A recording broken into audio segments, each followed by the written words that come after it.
എല്ലാ പ്രിയപ്പെട്ടവർക്കും രാഗമാലികയിലേക്ക് സ്വാഗതം. ഞാൻ ഐശ്വര്യ. ഞാൻ എഴുതിയ നീലാംബരി എന്ന നോവൽ അധ്യായം 15 തുടരുന്നു.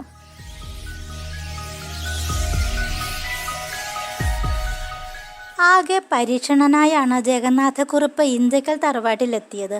ഇത്രയും തകർന്ന ഒരവസ്ഥയിൽ അദ്ദേഹത്തെ ഇതിനു മുൻപ് ആരും കണ്ടിട്ടില്ല. തുണിയിൽ പൊതിഞ്ഞ് നെഞ്ചോട് ചേർത്ത് പിടിച്ച ചോരക്കുഞ്ഞിനെ അദ്ദേഹം നിറഞ്ഞൊഴുകുന്ന കണ്ണുകളോടെ അമ്മുക്കുട്ടിയമ്മയുടെ കൈകളിൽ വെച്ചു കൊടുത്തു.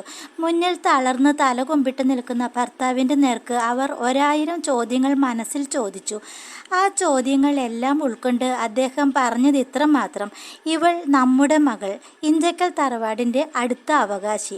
അദ്ദേഹം അകത്തേക്ക് കയറിപ്പോയി. പിന്നെയും ദിവസങ്ങളെടുത്തു എല്ലാവരും എല്ലാം അറിയുവാൻ. തറവാട്ടിലുള്ള എല്ലാവരും സത്യം അറിയുമ്പോൾ തന്നെ വെറുക്കും എന്ന് കരുതിയ അദ്ദേഹത്തിന് തെറ്റുപറ്റി. മുമ്പത്തേക്കാൾ സ്നേഹബഹുമാനങ്ങൾ കൊടുക്കുക മാത്രമല്ല, എല്ലാവരും ആ കുഞ്ഞിനെ ഇഞ്ചക്കൽ തറവാടിൻ്റെ പൊന്നോമനയായി സ്നേഹിച്ചു. ആ സമീപനം അദ്ദേഹത്തിന് ഒരുപാട് ആശ്വാസവും സമാധാനവും നൽകി. ദിവസങ്ങൾ വളരെ വേഗം കടന്നുപോയി. കുഞ്ഞിന് പേരിടേണ്ട ദിവസം വന്നെത്തി. തെളിഞ്ഞു കത്തുന്ന അനേക ദീപങ്ങൾക്ക് നടുവിൽ എല്ലാവരുടെയും സാന്നിധ്യത്തിൽ ആ സുന്ദര മുഹൂർത്തത്തിൽ അച്ഛൻ മകളുടെ ചെവിയിൽ ആ പേര് വിളിച്ചു: നീലാംബരി. അതെ, ഇവൾ നീലാംബരി. ഈ ഇഞ്ചക്കൽ തറവാട് ഇന്നു മുതൽ നീലാംബരി എന്ന പേരിൽ അറിയപ്പെടും, അദ്ദേഹം പ്രഖ്യാപിച്ചു. നീലാംബരി എന്ന തറവാട് നാൾക്കുനാൾ കൂടുതൽ ഐശ്വര്യസമൃദ്ധമായി മാറിക്കൊണ്ടിരുന്നു. ആ തറവാടും അവിടുത്തെ കൊച്ചു നീലാംബരിയും അന്നാട്ടിലെ ജനങ്ങൾക്ക് ഏറെ പ്രിയപ്പെട്ടതായിരുന്നു. തറവാട്ടിലെല്ലാവരും നീലാംബരിയെ സ്നേഹിക്കുവാൻ മത്സരിക്കുകയായിരുന്നു. നൃത്തത്തോടും സംഗീതത്തോടും അതീവ താല്പര്യം പ്രകടിപ്പിച്ച നീലാംബരിയെ നൃത്തം പഠിപ്പിക്കാൻ തീരുമാനമായി.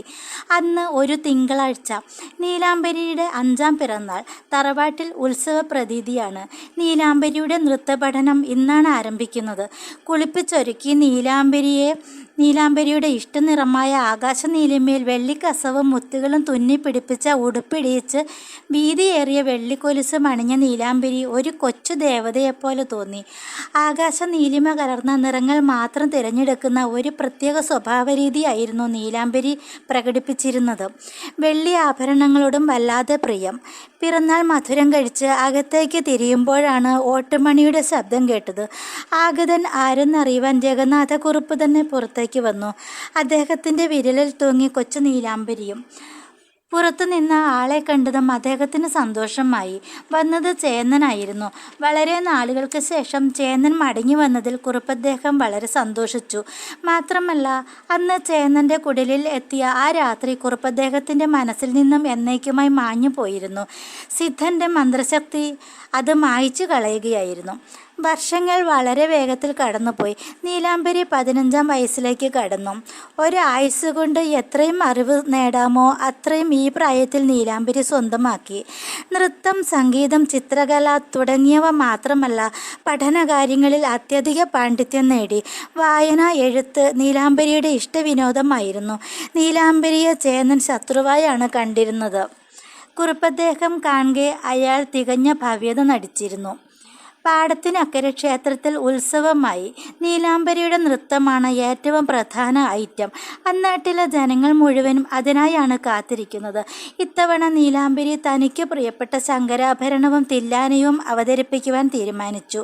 രാജനർത്തകിയായി ശങ്കരാഭരണവും അതിമനോഹരമായി തില്ലാനയും അവതരിപ്പിച്ച് നീണ്ട കരഘോഷങ്ങൾ ഏറ്റുവാങ്ങി സ്റ്റേജിൽ നിന്നിറങ്ങിയതും അടുത്ത അറിയിപ്പ്: ഇത്തവണ നൃത്തം അവതരിപ്പിക്കുവാൻ പുതിയ ഒരു നർത്തകി കൂടി. അറിയിപ്പ് കേട്ടതും അത് ആരാകുമെന്ന അത്യാകാംക്ഷയിൽ നൃത്തം കാണുവാനായി നീലാംബരി സദസ്സിലേക്ക് ഓടിയെത്തി. കർട്ടൻ ഉയർന്നു. അത് അവിടെ സ്റ്റേജിൽ അതീവ സുന്ദരിയായ ഒരു പെൺകുട്ടി കയ്യിൽ ഒരു പൂക്കൂടയുമായി നൃത്തവേദിയിൽ. അവൾ ആടിത്തിമിർക്കുകയാണ്. താലവനങ്ങൾ, ചിരിക്കും ഗാനവുമായി അവൾ ആടുകയാണ്. അതെ, അവൾ ആടിത്തിമിർക്കുകയാണ്.